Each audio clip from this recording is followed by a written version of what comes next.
नमस्ते beautiful people, कैसे हैं आज आप सब लोग।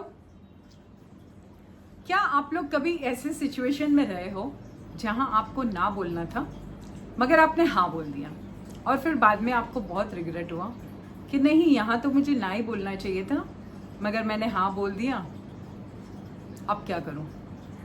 अगर आप ऐसे सिचुएशन का आंसर यस है तो आप इस वीडियो को अंत तक देखिएगा, इस बात को समझने के लिए कि आप ना क्यों नहीं बोल पाए।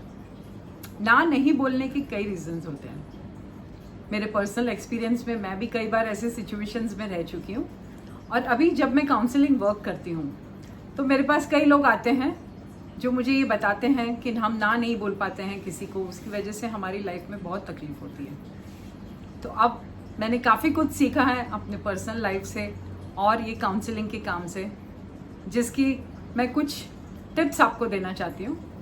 सबसे पहली बात यह है कि कई रीजंस होते हैं हमें ना नहीं बोलने के, यानी हम क्यों ना नहीं बोल पाते हैं। सबसे पहले हम बहुत डरते हैं कि हमें गिल्टी फील होता है कि कहीं सामने वाला को बुरा नहीं लग जाए या फिर वो हमें रूड ना समझे, या फिर हम इतने इनसिक्योर होते हैं कि हम अपने रिश्ते खराब नहीं करना चाहते, भले वो फैमिली हो या ऑफिस हो, कलीग्स हो, कोई भी हो, फ्रेंड्स हो, तो हम ना नहीं बोलते हैं। हम एक्स्ट्रा अपने ऊपर भार ले लेते हैं मगर हम ना नहीं बोलते हैं। दूसरा, हमें कई बार हमने जब ना नहीं बोला तो भी हमें ऐसा लगता है कि अरे हमने हाँ क्यों बोला, उसके लिए भी हमें गिल्टी महसूस होता है। और जब हम ना बोल देते हैं तो भी हमें गिल्टी महसूस होता है कि अरे हमने ना बोल दिया, कैसे बोल दिया, ये तो गलत कर दिया हमने, अब हमारे साथ क्या होगा। यानी हम इतना डरते हैं और हमारी इनसिक्योरिटी बढ़ती जाती है और उसकी वजह से हम काफ़ी चीज़ें नहीं कर पाते हैं अपनी लाइफ में, क्योंकि हम डिसीजन नहीं ले पाते हैं, ना बोलें या हाँ बोलें। और वो समय जो ये 4-5 सेकंड का समय होता है, उसमें हमने जो सही डिसीजन नहीं लिया उसका लॉन्ग टर्म इफेक्ट होता है हमारे लाइफ में। तो ना बोलना भी कभी कभी बहुत ज़रूरी होता है। अब क्यों बोलना चाहिए हमें ना, वो भी एक बड़ी बात है कि हम ना क्यों बोले। भाई हाँ ही बोलना चाहिए। हमें बचपन से कभी कभी ऐसा सिखाया गया होता है कि हमारा एक बिलीफ होता है कि नहीं नहीं, ना नहीं बोल सकते, या हमारा एक बेसिक नेचर ही होता है कि हम ना नहीं बोलते, बस सबको हाँ ही बोलते जाएंगे। क्योंकि उन लोगों को ये कहा जाता है कि पीपल प्लीजर, यानी हम किसी को नाराज़ नहीं कर सकते। हमेशा हम यही चाहते हैं कि सब लोग हमें बहुत चाहें और हमसे नाराज़ नहीं हो। इसीलिए हम सबके लिए हाँ बोलते रहते हैं कि नहीं, सामने वाला हमसे खुश रहेगा क्योंकि हम ना नहीं बोले। इसका असर आपने देखा है कभी अपने लाइफ में आगे जाके? ऐसा कुछ नहीं होता है कि अगर हम ना बोलेंगे तो हमारे रिश्ते खराब हो जाएंगे या सामने वाला हमें ये सोचेगा कि नहीं, ये सही नहीं है। कभी कभी ना नहीं बोलने से लोग आपको बहुत यूज़ करते हैं और आपका फ़ायदा उठाते हैं कई चीज़ों के लिए, जो उनको नहीं करना होता है उनको पता है कि आप कर दोगे, इसीलिए वो आगे चलते रहते हैं और आप पीछे रह जाते हो। ये भी बिजनेस में भी इफ़ेक्टिव होता है कि जब हम कई बार ना नहीं बोल पाते हैं किसी चीज़ के लिए तो हमारा काम भी उसी स्पीड से चलता है फिर जिस स्पीड से हम लोग ये हाँ और ना का डिसीजन लेते हैं। तो क्या करना चाहिए हमें और क्यों बोलना चाहिए ये ना? क्योंकि हमें बचपन से कई बार ये सिखाया जाता है कि नहीं, हाँ ही बोलो, अच्छे बच्चे बनो, ना नहीं बोलते हैं।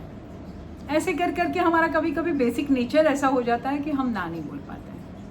तो इसमें मैंने कई बातें देखी हैं ना बोलने से कैसे आपकी लाइफ चेंज होती है। सबसे पहले, जब आप सही चीज़ के लिए ना बोलना, यानी कि आप जो आप नहीं कर पाते हो उस चीज़ के लिए, ये नहीं कि सही और गलत, जो आपके लिए सही है उस चीज़ के लिए आप जब ना बोलोगे कि नहीं मैं ये नहीं कर सकता हूँ या नहीं कर सकती हूँ, तब आपको रियलाइज़ होगा कि धीरे धीरे आपकी जो इनसिक्योरिटी है वो कम होगी, आपका कॉन्फिडेंस बढ़ेगा डिसीजंस लेने में और लोगों के साथ कम्युनिकेशन करने में। ये कोई ज़रूरी नहीं है कि आप ना बोलोगे तो रिश्ते सामने से ख़राब हो जाएंगे। ये आप लर्न करोगे ये लेसन कि नहीं, मैंने ना बोल के सही किया, मेरे को भी कभी कभी आराम करना होता है, इसके लिए भी आप ना बोल सकते हो। कोई ज़रूरी नहीं है कि आपको हमेशा हाई बोल के वही काम ख़त्म करना है जो आपके कैपेसिटी से बाहर है। कभी कभी हमारे को कुछ और भी काम होता है, उसकी वजह से हम नहीं कर पाते हैं, तो भी आपको ना बोलना चाहिए। ये सब चीज़ें करने से क्या होगा, एक तो आप अपने आप से हॉनेस्ट रहोगे। सो सबसे पहले तो हमें अपने आप से हॉनेस्ट होना है, because honesty is the best policy. अपने आप से अगर आप हॉनेस्ट नहीं रहोगे तो फिर आप किसी के साथ हॉनेस्ट नहीं रहोगे। सेकेंडली, ये भी बात है कि जैसे जैसे हम ये सीखेंगे डिसीजन लेना अपने आप के लिए, वैसे ही हमारी इनसिक्योरिटी दूर होगी काफ़ी चीज़ों के लिए, और हमारा कॉन्फिडेंस बढ़ेगा। जब हमारा कॉन्फिडेंस बढ़ता है तो ऑटोमेटिकली हमारी ज़िंदगी में पूरी तरीके से बदलाव आना चालू हो जाता है। तीसरी बात ये भी है कि हमें क्लैरिटी मिलती है कि आखिर हम चाहते क्या हैं। मतलब हम वही काम करें जो हम चाहते हैं करना, और उसी स्पीड में करें जैसे हमसे होता है। ये नहीं है कि आप करते रहो और क्लैरिटी ऑफ थॉट नहीं आया आप में। यानी कि क्लैरिटी ऑफ थॉट किसको बोलते हैं, यानी कि हमें पता होना चाहिए कि हम क्या कर सकते हैं, क्या नहीं कर सकते हैं, कितना आगे जा सकते हैं, कितना नहीं जा सकते हैं, कौन सा डिसीजन हमें हाँ में बदलना है और कौन सा डिसीजन हमें ना में लेना है। जब हम ये सीखते हैं तो हमारी ज़िंदगी में क्लैरिटी, कॉन्फिडेंस, बहुत कुछ फ़र्क पड़ता है और हमारी इनसिक्योरिटी कम होती जाती है। तो कभी कभी ना बोलना भी सही होता है, इसीलिए थोड़ा इस पर मंथन कीजिएगा और मुझे आपके क्वेश्चंस और व्यूज़ नीचे कमेंट सेक्शन में लिखिएगा, क्योंकि पीपल प्लीज़र बनने से अच्छा है कि आप कभी कभी अपना सेल्फ लव भी कीजिए, सेल्फ प्लीज़ भी कीजिए। यानी कि अपने आप को प्यार करना और अपने आप को खुश रखना बहुत ज़रूरी है। उसी की वजह से फिर हम आगे अपना कॉन्फिडेंस बढ़ा पाएंगे और क्लैरिटी पाएंगे कि हम अपनी ज़िंदगी में चाहते क्या हैं। Thank you very much for listening to me today. Be kind to someone and जय हिंद। Thank you.